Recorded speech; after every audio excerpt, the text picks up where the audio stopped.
anytime I go to the lake, I always have somewhat of preconceived notions, thoughts from history, thoughts from the past, especially on a lake that I fished a lot.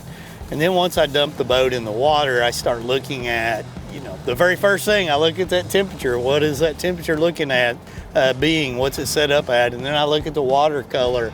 And all of that kind of starts that mental process in my mind of trying to determine where I'm going to fish. Right now, we're dealing with water temperatures 54 to 56. That's about 49 to 50 degrees outside. A little bit of cover, a little bit of clouds.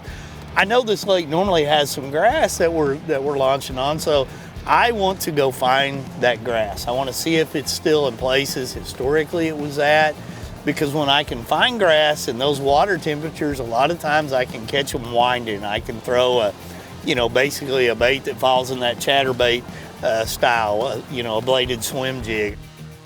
The chatterbait was a bait that came out that really created its own category at the end of the day. And chatterbait's really a brand name. It's not there's a lot of companies that have a bait similar to that, a vibrating jig, whatever you want to call it, a bladed swim jig, for lack of a better word. And each one of those companies now have baits that have different actions. They have different styles of hooks. They have different keepers on them. They make a different noise, and thus there's a time and a place for each one of them out there. Because what I've noticed when I fish that style of baits, and I've fished a lot of different ones over the years, one will outperform the other at certain times. It's just going to have a different action, a different sound, a different cadence, or whatever it may be, but there are certainly times when one outperforms the other. Another little chatter bomber. Fish there, hit me with not a lot of line out. I think if you look back at a lot of the early models of this style of bait, they had problems. You lost a lot of fish. The hook probably wasn't designed perfectly for them. You could wear out the lead head when you caught too many, which was a good problem to have. And as you look at the generations of them now, boy, there are some of them out there that are just better than others in most cases. And I think as fishermen, we seek a lot of that at different times to be able to generate more strikes. I mean, for me, I love to throw this style of bait, and that water temperature's in the upper 40s all the way up from there. And I look for a different action based on the time of the year and the bait fish that I think the fish are targeting. Boy, what a soft bite. And that's not uncommon with this style of bait. He just got heavy and mushy. It's pretty cold out here today. It's in the, upper 40s. And when you look at how this fish bit, you can see the bait down in there. I mean, he just swam up behind it and sucked it in, and I probably pulled the bait up at that time, and then got him hooked right there in the top of the mouth.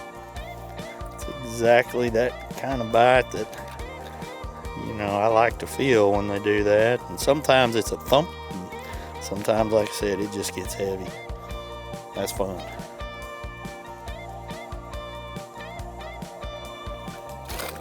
Let's see if we can't catch another one. I mean, when you fish these baits, it's just finding that rhythm. I truly believe that when you find that rhythm of what those fish want and you get around them, you can get them to bite, even though it may be a super cold day, tough fishing, pulling it through that grass.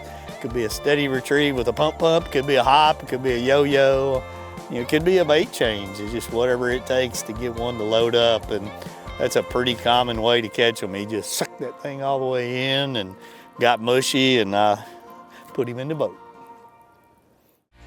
It's time now for our first break in the show. Coming up next on this episode of the Bass Pro Shop's Fisherman's Handbook, we'll continue to take a look at the chatterbait and vibrating jigs, discussing the effectiveness of this bait and how to use it to get more bites.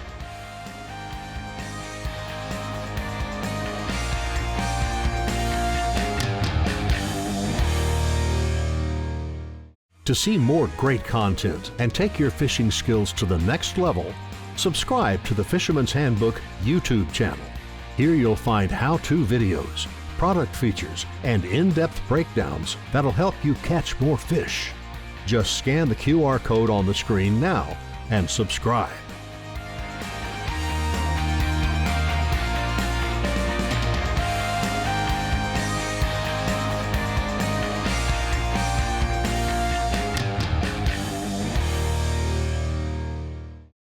little bit of grass. You can see those. That's actually kind of what I like to fish, when you can see it all broken. You can see it on the side here, really kind of coming through there. And then when you look at traditional and clear, you can really see how it's clumpy out there, and those fish will set up around it, and you can, you know, take a bait, you know, like a bladed swim jig, the chatterbait, which is the most common name that everybody puts for this entire family of lures. Chatterbait is a brand, but within that, there's a lot of other companies that make a similar bait, and each one of them has a totally different action. Each one of them has a totally different sound, different hooks, different presentations, different weights, sizes, looks. I mean, so it's an entire family of baits that kind of get lumped under that one name, even though that's one manufacturer's version of it. And when I can find grass like that with this water temperature, I get confidence that I can kind of get around the edge of it and find the spots where those fish are set up and maybe want to bite.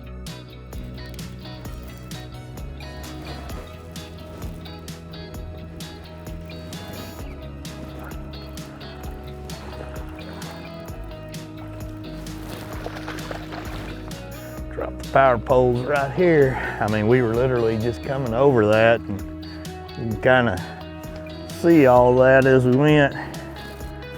On our side where all that came out, and that little guy right there came right off of it. Little chatter bomber. You know, over the years, I've learned that this is one of the most diverse presentations that you can have. And I've had days I've gone out and thrown it till my arm is falling off and just not gotten bites, when I know I should be getting them, getting bites on it. And I always think, man, am I in the wrong spot? Do I have the wrong color combination? Is it too loud, too subtle? And thus you'll see me change a lot to different colors, changing up the trailers. You know, when you change a trailer, you can change the buoyancy, how that bait reacts in the water, how it rolls, how it comes through the water. Sometimes putting a smaller trailer on is going to give it more vibration, give it more thump, going to give it more action. Sometimes you can put a bigger trailer on. You see guys using soft plastic jerk baits and swim baits and those, trying to get a little more lift in it. Soft plastic trailers come in a wide variety of styles, shapes, sizes, and color options. Nori's fishing tackle, painstakingly engineered in Japan for extraordinary performance, offers an extensive lineup of soft plastics that can be used as trailers. This includes the FG Daddy, Front Flapper, Rock Claw, and Lady Balance, among others. Matching these trailer options with the color of your bait and the desired action you're looking to impart will help you to land more fish. God, look how far down he's got that chatter bomb. That bait is down in there. Come here, buddy. You know, I think when you look at this style of bait and you look at that head and you look at the metal that's in there, some of them are bent in, some of them are flat, some of them are larger than others, some are clear today. Some are painted to kind of match different things. You're looking at vibration, you're looking at flash, you're looking at the wobbling action. All of that is going to be key to generating the strikes. When I'm fishing it around grass, I love to tick that grass. I like to let it fall down in it, and I'm not afraid to get it hung in the grass and jerk it out and you know, kind of pull it out of that grass. A lot of strikes come in those situations. It creates a reaction strike. I think of lethargic fish that are kind of just sitting in that grass, and all of a sudden that bait comes by and you pop it, you hop it, you pause it, whatever it may be in their face, and as it falls, flutters, twitches, jerks, whatever the action is at that time, those fish will just react to it. A decent little bass. Decent bass. All of them are good at the end of the day. I'm up here. He's been eating well. God, I love these green looking ones. That hook just fell out. Such a fun way to catch them in the wintertime, in the springtime, in the summertime, doesn't matter when it is. Wind it, pause it, put a different trailer on it, lots of different colors that you can mimic. Bluegill, you can mimic crawfish like I am today, shad, whatever you want to do. Just a deadly bait to catch them. You know, when that water temperature is in the 50s, the upper 40s, and into the 50s, and you're fishing around grass, I just have supreme confidence I can catch fish on it, that I can catch big ones. And I'm gonna have them tied on, you know, and I'm trying to match that hatch. I love to throw the reds and the crawfish type colors. I like to throw the green pumpkin colors and the whites. I keep them fairly simple there. Certainly there are color combinations on specific areas regionally that are gonna perform, but I mean, when you look at this style of bait and all the different brands out there, there's going to be, you know, some in your area that are definitely going to perform. Ah, look at that tank. That's a good one right there.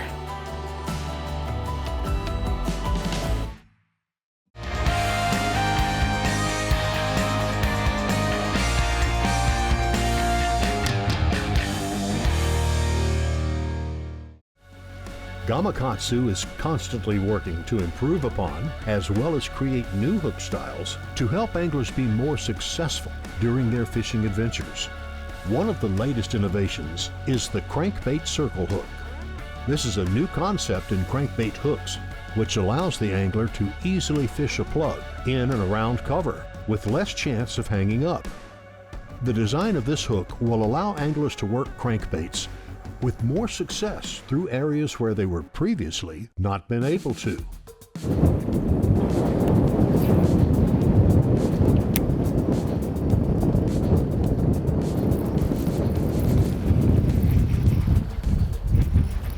We have captured one.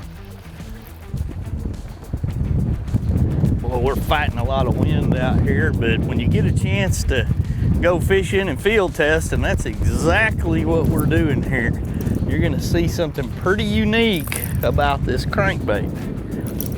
And it's not the crankbait. It's gonna be the hooks that we're talking about right here. This is a single hook that Gamakatsu has come out with to deal with getting hung up, like hydrilla, lots of stumps, lots of sticks. Look, we got one single hook. Basically, it's a, you know, an octopus, a circle type hook. It's only one hook, it's not a treble hook on there.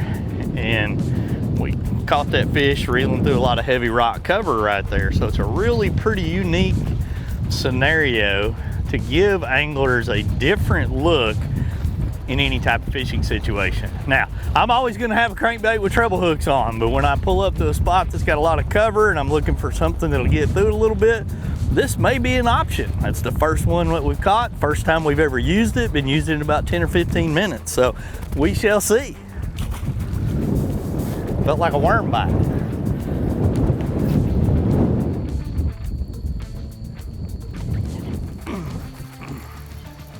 Got that one.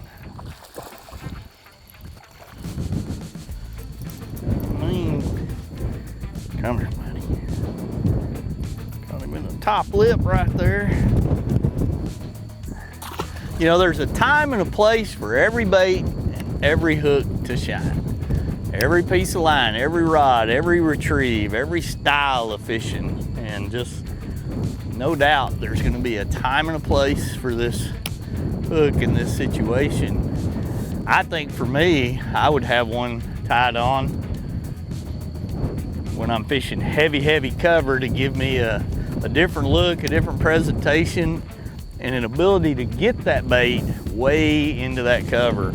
I also think, don't know this, but you know, a lot of guys like to throw crankbaits and different things for redfish. I would think a big single hook would be a lot more advantageous on those redfish than having to deal with all of those hooks when you catch them on a treble hook. So as this evolves, it'll be fun to spend time watching it.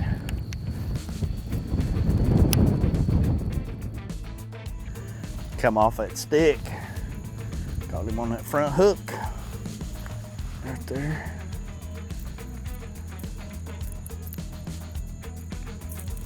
That fish, I mean, I felt him after I bounced it off that stick. And he just crushed it in there pretty good. Not a big one.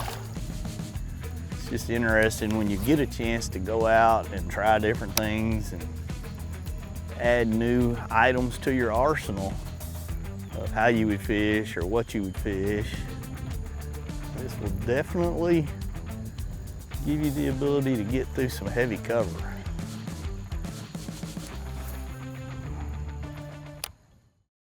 We've reached the final break in the show. When we return to the Bass Pro Shop's Fisherman's Handbook, we'll take a look at Garmin electronics, as well as various products and settings that'll make you a better angler.